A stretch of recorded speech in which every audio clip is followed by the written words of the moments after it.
man is this way. And this is why we just love him. He's the real deal. And he's such a delight. And not only that, his information is profound. It is. It's just the beautiful bridge between science and spirituality. We're talking to the guy who made the discovery. I mean, truly, he changed the minds of the planet. Exactly. And of the genealogy. And the scientists as well. Incredible stuff. So Kryon has begun talking about awakening. I love this topic. And what more beautiful way to begin moving into the circle of 12 than having that theme. So with that theme of awakening, the reason you are here deliberately watching this program is because you have had something within you awaken. Some of you may have stumbled across this by accident, but I'd like to remind you there are no accidents.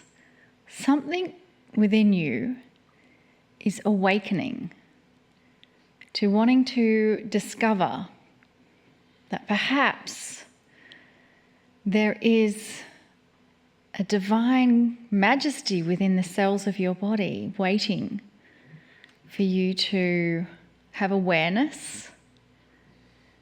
And with that awareness, it brings greater insights. It opens a door to intuition. And through intuition, allow these brilliant sparks of divine knowledge to come into your being. And so now I'd like to invite you to close your eyes if you haven't already. And there is nothing to do. There is simply allowing the energy of Kryon to speak to you. Kryon speaks to you in a very personal way. And so let us now listen to the personal message that Kryon has just for you.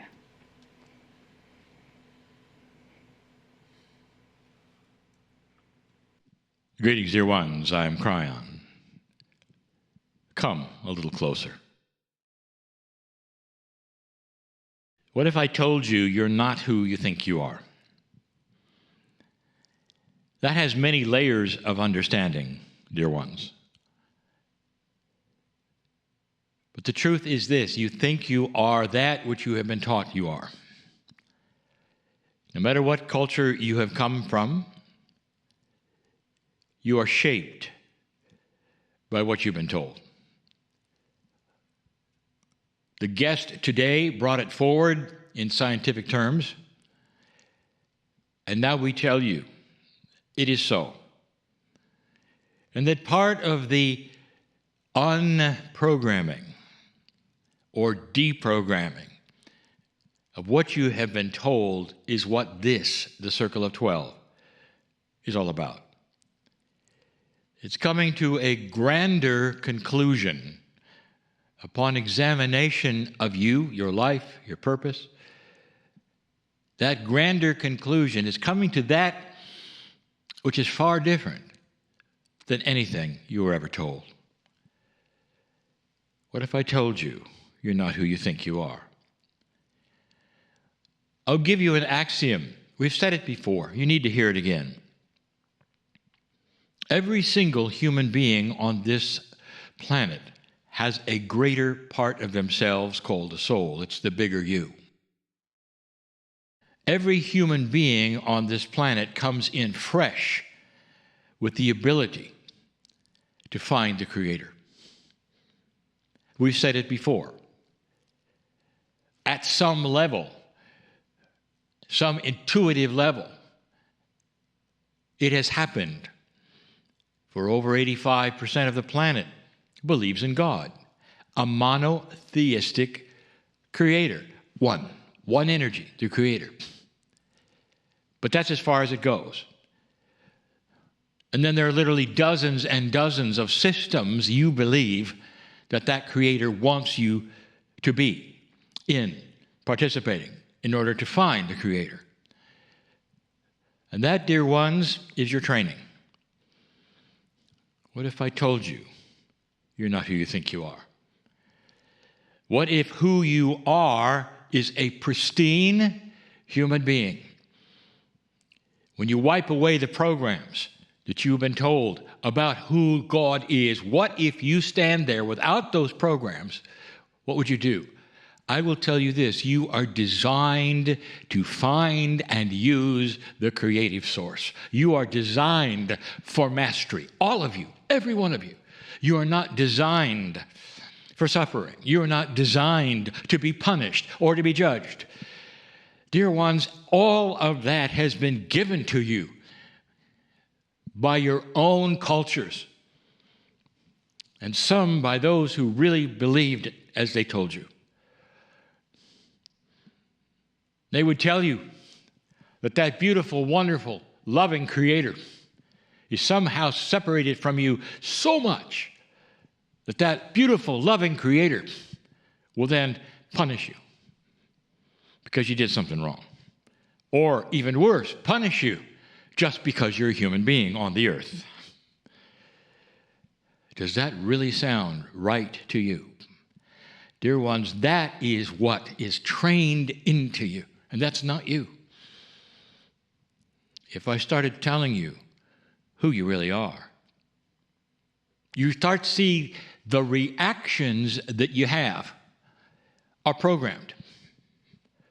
The things that you don't expect about yourselves, or may even be surprised that you have, are programmed. They're the way your mother and father reacted or told you you should react, or spiritual leaders told you to react like this, or don't believe this, or go here, or do this. Isn't it time, perhaps, to start your own reactions based upon compassion, love, and all of the things you are starting to learn are really there for you? Oh, there are so many who say, I am, that I am, that I am, and nobody's going to change it. This is who I am. Let me tell you, that has also been trained into you. And that is called the never-changing attribute of human nature. The never-changing attribute of human nature. That is not true. Human nature is how humans behave as a whole and have behaved as a group, so much the same for eons that has been cemented in place and called human nature. And it's not looking at something that is all that pleasant either. When that term is used, it's usually used in a negative way. What if I told you that wasn't right either? Human nature can be whatever is happening with your culture, with your planet. Human nature is changeable. You're not going to hear that from psychologists. What happens if an entire planet starts to change its mind about what's important to them? What happens when an entire planet starts to love each other? What happens after hundreds of years and there's no more war? You're going to have to rewrite the term, aren't you? And human nature will become something it never was before, because it is changeable. That's why we're here. We want you to discover things that you can change. We want you to see and admire yourselves in a different way. We'd love to bring to you a whole different idea of who you are. And then you can agree with me. Maybe you're not who you thought you were. And by that, I would say this: those who have awakened to a bigger truth in these last years have an attribute that they know about. And it goes like this. They look at themselves. They look at themselves perhaps a few years ago, and they shake their heads, and they say, who was that person? Did I really say that? Did I really do that? And we've said this before. There's that attribute of disbelief of who you used to be. You changed your own human nature. And now your nature is far more understanding and benevolent and kind. You're no longer a complainer. You watch what you're saying. You start to bring abundance into your life because it's attracted to your mastery. Dear ones, this is the same as everything we've taught. There are those who would question all of it and say there has to be a give and take. What would happen if everybody became abundant on this planet? It can't happen. I will tell you, it can happen. It can happen. Let's see. The result of it would be peace on earth, dear ones. Abundance is not a pile of gold. Abundance is you being taken care of, so you're not hungry. Abundance is far, far different than perhaps that you have even defined it, so that you're peaceful in your society financially, so that you are in a place where you don't worry. Abundance is having peace. You reapply the whole terminology instead of a pile of gold. It becomes you being peaceful, having enough to eat, not hungry, and surviving easily in a society. And there are still those who would say it can't be for all. There's something wrong with this picture. And that is also something you've been told that is incorrect. Other planets have done it, dear ones. They know how. And it also has to do with what is coming, where you get your energy from, where you get your food from, the workflow of what you think might have to be in order to generate certain things. And that all changes. And you start to understand and realize, wow, everyone could benefit, no matter who it is. What if you're not who you really think you are? I want you to go across this bridge with me, because I want you to rewrite that whole scenario for you and others. Stay with me. This may seem like the same kind of an exercise you once had, but not really. I want you to take my hand and get ready to cross the bridge, that metaphoric separation between what is known and linear and what is unknown and multidimensional. The unknown is often frightening to people because they don't know what is truly next. What if truly next meant something grander and bigger? Never negative, always positive. That's what we're talking about. Take my hand, let's cross the bridge.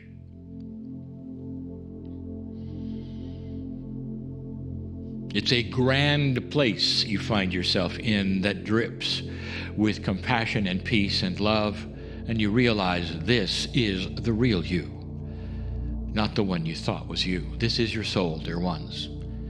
You are in your soul's energy, and that is what is on this side of the bridge, your soul's energy, where all things are possible, where truly the idea of miracles and magic is every day, whatever you think those words mean, attainable and doable, because you are part of the Creator who created all things.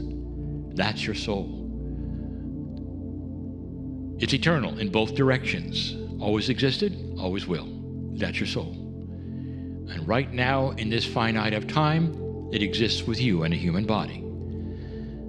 I want you to go into this theater, through that portal, that door that we often ask you to go in, into this theater in the round. This one where you never know who's going to sit in the seats today, and whether you're going to be standing or sitting on the stage, or whether you're going to be alone. The theater in the round is a theater which has an audience that surrounds it which is sunken. The stage is risen, so you must walk down into the audience and up onto the stage. There's no one in the audience yet. It'll come in later. So if you wish to, and you want to join me, this one is a bit different. Go ahead.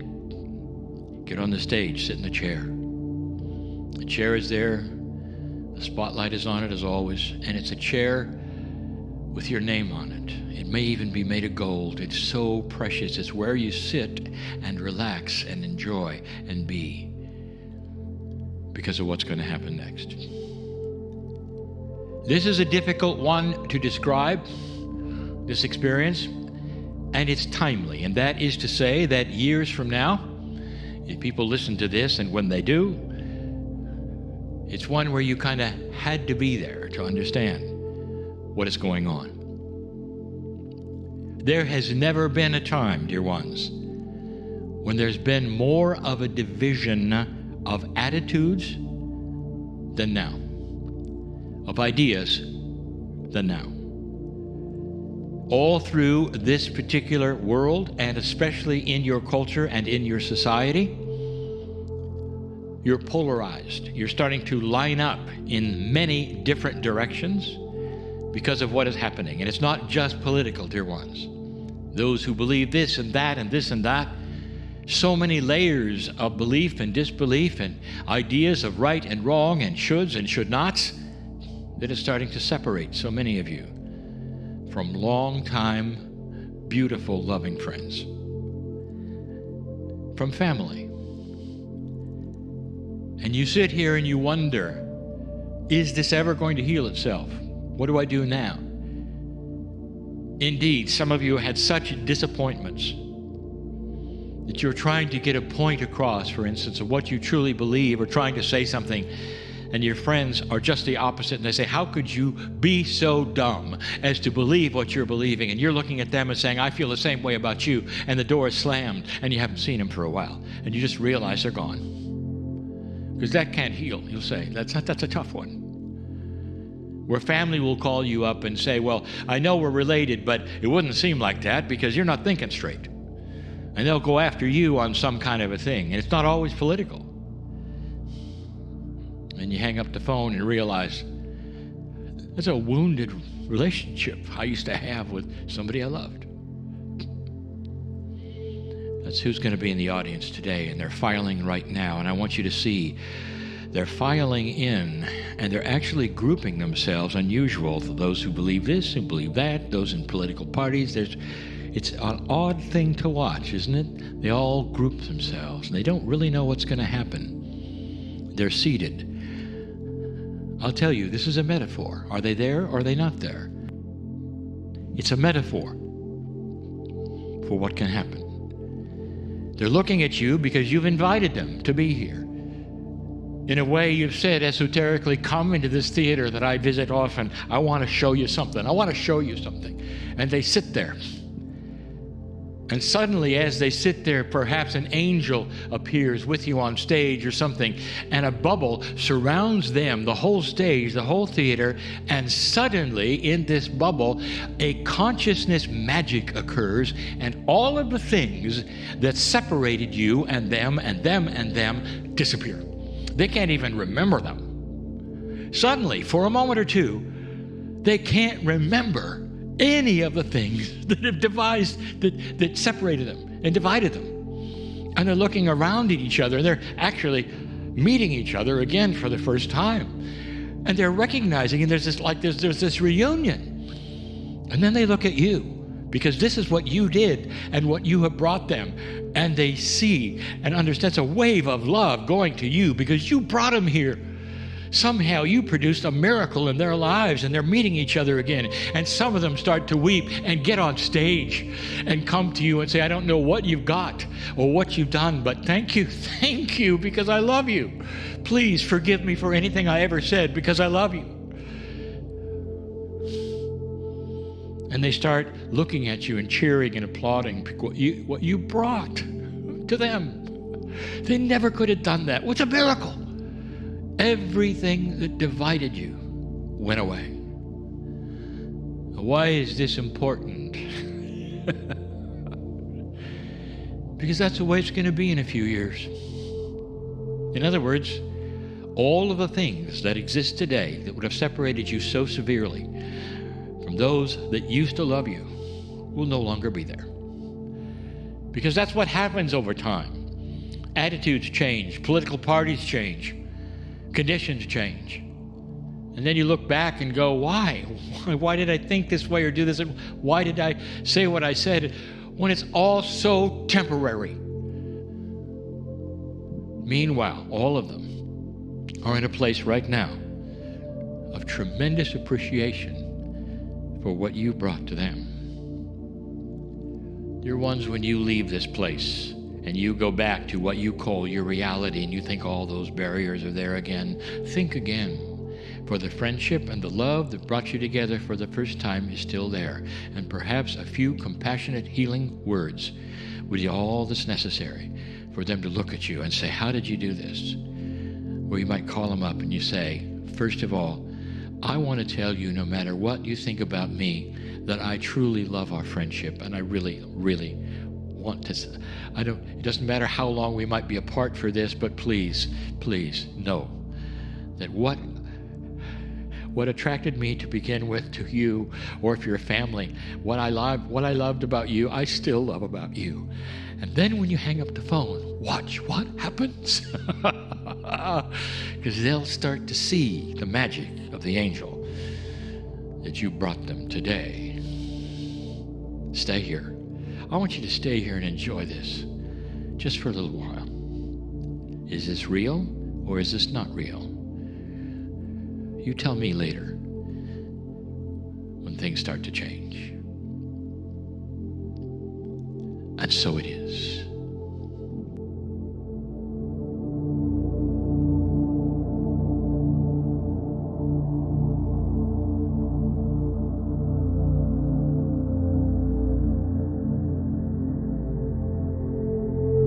Program, and we're just giving it to you in your now.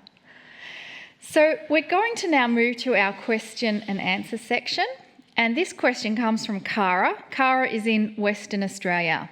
Kara is asking, will the universal laws ever change? The most amazing people I know, who hold the most compassion in their hearts, are always lacking financially. Shouldn't financial abundance be based on compassion and heart-based love for each other? That's a very thought-provoking question, Kara. And Lee, that's going to be a tough one to answer. It is, and I'm going to answer it the best I can from what Kryon has said. So let's just get to the basic answer. The answer is no. There's no universal law that says compassionate people will have abundance. Kara, there's actually 2 layers or more. I would say like a lot more to this question, and I want to do it justice. So let's start at the beginning. The universal law that we teach, did you know what it is? Because we teach it, many of our guests also teach it. It's basically what some have now called the law of attraction. What you claim and concentrate on, you bring to yourself. Now, this doesn't matter whether you're compassionate or not. This is you with the universe. What you claim and concentrate on, you bring to yourself. So if you affirm and expect good things, they're attracted to you. Honestly, we've seen this over and over. If, on the other hand, there is an expectation that it won't happen, since you don't see it in others, do you continue or not continue here do you see what I'm saying? It's a basic, you're going to attract what you think, and you're going to attract what comes out of your mouth. How many guests have we had that have explained this? And there's many. It's most benevolent outcome. It's this or something better. It's releasing blocks and things that keep us from believing we deserve it. Now, that's another layer completely. All of us really have to reframe our conversations to ourselves and to others because we complain too much. We all find ourselves often complaining about this and that. And you'll say, well, what does complaining have to do with it? Let me give you another law. Complaints generate nothing from the universal law. They're not even seen. They actually stop it. Have you got that one? If you're complaining, you're stopping your own abundance. And you don't even have to complain about abundance. Complaining attitude is a negative attitude. The second layer of your answer is this. Your amazing people list is a little different than mine. I also know amazing people, some of whom are watching this show, and they've told me they've received wonderful answers to their abundance issues, again, through a consciousness that wants to attract them. I'm only saying that we see things we often think we want to see or need to see. I have so many people who are working this puzzle, just like I've said, and succeeding. There's no axiom that says a compassionate person who loves this planet and loves others will have abundance or abundance issues. However, in all fairness, and this is a big one, this is another layer.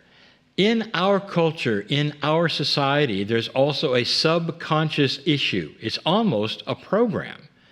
It's one that we don't often realize we have. You know where I'm going with this? For some of us, we were all taught early on in our culture, in our religious teaching, that you can't have abundance and be godly. Do you remember those teachings? We're even told that it's a good thing to suffer a little. Do you remember that? I do. How about it's time we say this? It's time to reframe all of that subconscious thinking and instead say, blessed are the ones who have created abundance from their expectations, from their compassionate action, from what they attract. For they're the ones who will help others the most. God, Spirit, the creative source, it all wants us to have these resources we need so that we can be peaceful, healthy, and without worry. Did you get that? God wants us to be abundant. This is the only way we can work with the light in a beautiful and balanced way. So there's a whole lot of blocks that get in the way of what we're actually built for. We're built for abundance. We're built for peace. We're built to find the Creator. Kryon has told us over and over, you did not come here to suffer. This is a human setup, not a godly one. I love that answer that we did not come here to suffer. It's just so beautiful and rich with all it conveys. And the other phrase Kryon loves saying is that you're not here as a victim. Mm-hmm. And so yes, those phrases are so beautiful, Lee. Thank you. Our next question is from Nova Grace. Nova Grace is in Scandinavia. And he's asking, what is the significance of remote viewing an event happening to a stranger who is a celebrity? It was later confirmed that this accident happened right at the same time that I saw it in an awakened vision. So what is the significance of Nova Grace seeing that in a remote viewing situation and then it happens?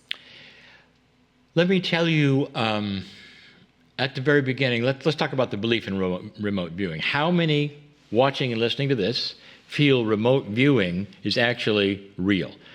Because there are many who would say, well, no, that's just something that they talk about and I don't believe it. I'll tell you something about it. I think it's very real, and let me just talk about that and why. We want to define remote viewing. It happens when somebody actually has the ability to see or feel or sense something that is happening at the moment, in your case, Nova, or will happen very soon somewhere else. That is remote viewing.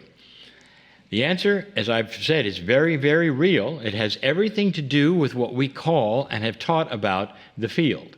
It's the same thing that you'll hear some of our other guests talk about. It's almost like an energy field of consciousness that is tap-intoable. How do you like that for? I wonder what the translators are going to say for that. For those who doubt it can be real, I happen to know of some who were hired by the government in the past to remote view in those places where they needed intelligence. It's very real, but it's limited to what is in the field at the moment. Some may be planning negative things or doing negative things, and the consciousness of those things are able to be picked up by some. Now, not everyone can do this, and I know you're very aware of that. In fact, it's a real gift. And I've sat with some who do it constantly. So Nova, two things. First, let's talk about it. I believe you obviously have the gift. Are you okay with that? Because that's what you told us. I believe you. The entire significance of this event is for you. Having seen something before it happened or at the time it happened is a personal message for you. This message is for you, Nova. You have this gift. It's not your imagination. Not everybody does. Next, what do you do with it? What if you might have an intuitive sense that a person who works with you is in trouble? That's an invitation to help them. What if you were driving along and had a vision of an accident ahead? That is an invitation to stop your car and miss that accident. What if you had a very strong feeling about a situation that was brewing where you might be of great help because you saw it or you are seeing it? Do you see where this is going? Your gift is real, validated by you and even your question. Learn to use it, help others around you and yourself. Beautiful. Thank you for sharing that with us, Lee. And I immediately start remembering some beautiful advice given by Kryon, is that often we think we have to develop these gifts or something's given to us and that we're then kind of facing it on our own. And yet we forget that we have the universal partner in the Creator. We have guides and angels. We have the planet Earth, Gaia, that's here in support of us. So we have this abundance of energies and helpers wanting to help us. We forget to ask for help. Can I also tell you that there's one thing in regarding especially this thing about sensing things in the field. Do you remember what what Kryn's prediction was in the Pope? Yeah. 13 months before we got a new Pope, Kryon said we would get one. We thought the old one would die, and that didn't happen at all. And Kryon then backed up later after it had happened, and he said, I'm not a fortune teller. He said this was developing in the Vatican, and it was in the field. Yeah. Then Kryon gave it to us, said this is in a channeling. It's in Texas. He said, you're going to get a new Pope soon. He wasn't foretelling the future. He was picking it up in the field, letting us know that this is available, actually, for many of us. You can also develop the gift. That's another story. Yes. But obviously Nova has it. Yeah. But how often do we say, oh, dear Spirit, help me with this situation? And ask in the moment, whatever it is, we tend to forget that we can always ask for help or ask for more assistance. And you know what the vehicle of that transmission is? It's intuition. That's what we teach. That thing that so many women talk about, women's intuition. I knew it was coming, this or that. Bingo, that's it. And also men have it too. Great. Well, I think let's use that theme now as a meditation that we do briefly before we can receive a beautiful delivered message from Kryon. So I invite you to close your eyes and let's together focus on enhancing our intuition. And the easiest way to begin is to ask for Spirit or the Creator or whatever name you're comfortable with for help in enhancing our intuition. Dear Spirit, I ask for a greater enhancement of my intuition. Dear Spirit, please bring things into my life. Who told you that the earth was alive? What organization or church did you go to that then told you that Gaia, the earth, was as important to as any prophet, that the prophets walked on the earth? They used the earth. They were part of it. We've told you in the past that the ascended masters, all of them, have returned during this shift time. And where are they? They're in the grids of the earth, so that they can radiate to you the love that they represent, the knowledge and the wisdom of the past that has been lost. Come with me through this portal, through this door, if you wish, into the theater of the round that we go to every time. It's odd because this theater today doesn't have seats. Imagine a theater without seats. That would indicate to you, well, the audience is going to stand. Perhaps. Make your way down the stairway through that standing area and climb the steps up onto the stage yet again. It's lit fully. There's a chair in the middle of it. And the chair is for you. Can you imagine every time we come here that it's been prepared for you? The metaphor, dear ones, is so grand. Don't miss it. That we knew you were coming. Don't miss it. Your name goes here. We knew you would be here, watching, feeling, if you wish. Stay with me. I want you to sit in the chair as you always have, understanding and knowing this stage, this metaphor, for each of you one at a time, is because we expected you, because we knew you were coming, and here you are. And today the invitation is a beginning treatise, a tiny opening in a very big field of knowledge, of awareness. I want you to meet the planet. And for that we have arranged for the planet to come to you in a very unusual way. Where the seats used to be is filling slowly with almost every plant and animal and tree that we can fit in there. Because you recognize the kind of life that you know in them. Animals, of course. Trees, of course. All part of the forest, of course. The lichen, of course. Even the bacteria. You recognize life there. So I'm going to invite the life that you recognize as Gaia to fill this area, and here they are. You might say, well, some things, trees don't have legs. How are they going to be there? And I'll say, stop it, dear ones. They're appearing because this is a metaphysical, multidimensional area where anything can happen. You might even call it magic. They are appearing there, but let me tell you something. All of them are in harmony right now because that is the key word for Gaia. The systems of Gaia are in harmony. The cycle and circle of life is in harmony. And they represent the most harmonious, long-existing thing on this planet. The planet itself, they represent life that has been here longer than you have and will exist after you've gone. They have something to say to you. They want to look at you. If they have eyes, they will. If they don't, ask a tree hugger. They're still looking at you. They're still feeling you. And I want you to start to feel them. The tendrils are coming out to you. Perhaps even the trees, they are having the roots come on the stage, perhaps just so that they can touch you and touch your hand and asking you to touch the roots of everything that exists on the planet right now and tell me what you feel. And what you'll feel is a friend. A friend. All of them together, greeting you for the first time and saying, welcome to a new area of knowledge, a friendship that you need to know. I want you to stay and be loved by this planet in a way you didn't think you could be.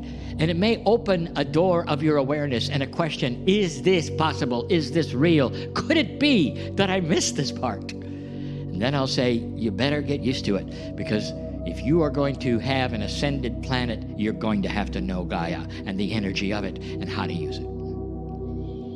The indigenous knew, and they're still here. So many of them in their wisdom ready to give you discourse, to give you information and wisdom about what to do next and how it works. But how much love there is for you. This planet knows your name as you walk upon it. This planet collects your consciousness and the Akash even of your ancestry. The crystal cave of creation where you come and go from when you die and come back and die and come back is in the planet Earth. Are you connecting the dots? This is your best friend.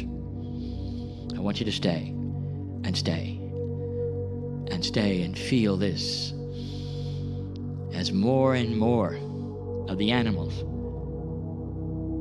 and the trees and the plants and the roots come to meet you in your chair and surround you and look at you so beautifully and say, welcome to our world.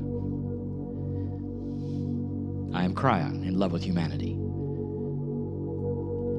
And so it is.